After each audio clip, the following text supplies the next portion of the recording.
होली की आत्मा। बचपन से शहर में रहने वाला मनोज इस साल होली की छुट्टियों में अपने गांव दुर्गापुर वापस आता है, जहां उसे देख पूरा गांव खुशी से झूम उठता है। जब गया था तब इतना सा था और अब देखो कितना बड़ा हो गया है। हाँ सरपंच जी, जब मैं गया था तब आप भी बहुत जवान थे और अब देखो कितने बूढ़े हो गए हैं आप। चलो चलो, बढ़िया है।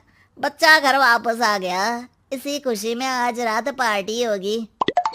क्या बात है, गांव में भी पार्टियां होने लगी। वैसे अगर पार्टी की बात है तो आज क्यों सीधा होली पार्टी करते हैं।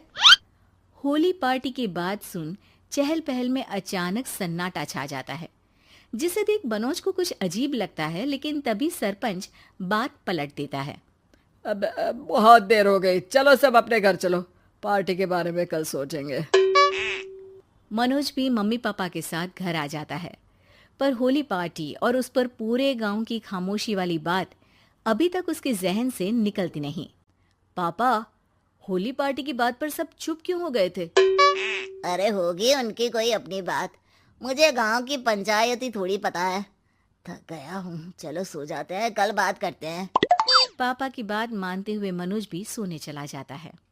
आज तो छुपा लिया, लेकिन हफ्ते बाद जब होली का दिन आएगा तब इसे कैसे रोकोगे।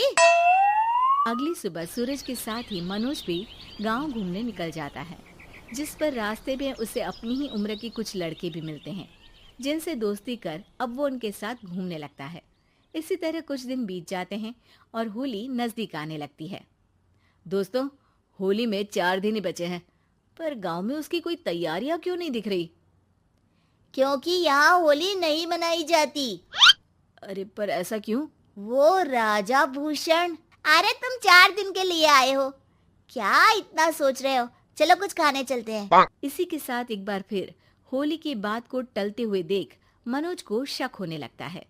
वो घर पहुंचते ही इंटरनेट पर अपने गांव और राजा भूषण के बारे में जानकारी निकालने लगता है।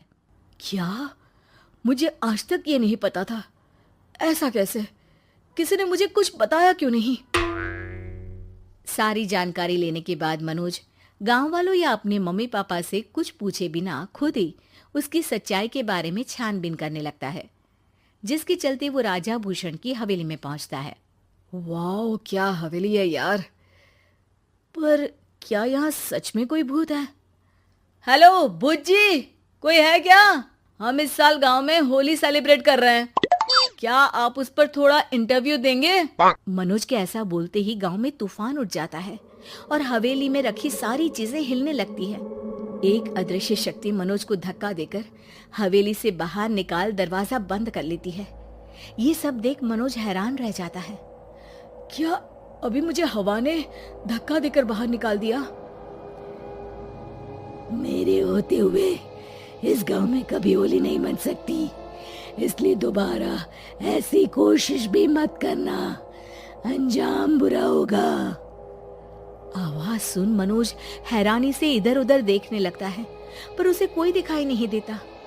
वो गांव वापस आ जाता है, जहां तूफान की वजह से सब कुछ तहस महस हो चुका होता है। आखिर ये तूफान आया कैसे? ना ऐसा कोई मौसम था और ना ही हमने होली का त्योहार मनाने की बात की थी। सरपंच की बात पर कोई रिएक्शन दिए बिना मनोज चुपचाप अपने घर चला जाता है।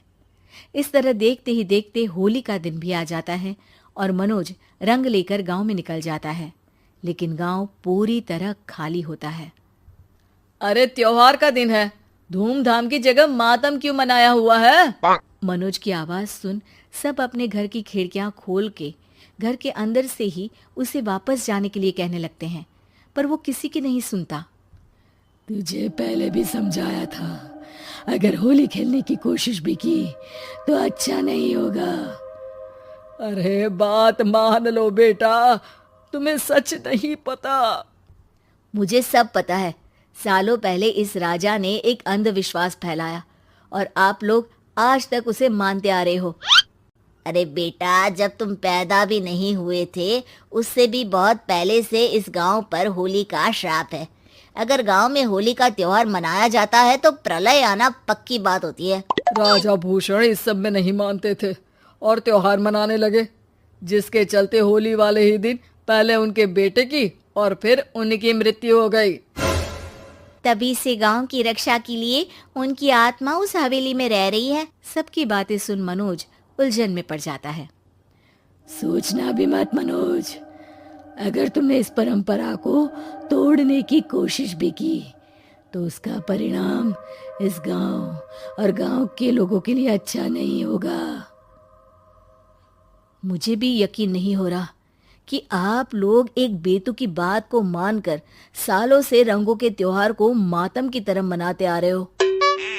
मनोज किसी की कोई बात ना मानते हुए पूरे गांव में रंग बिखेर देता है, जिसके तुरंत बाद वहां तूफान के साथ बिजलियां गरजने लगती है। अचानक मौसम में ऐसा बदलाव देख जहां मनोज कंफ्यूजन में आ जाता है, वहीं गांव वाले डर से सहम जाते हैं।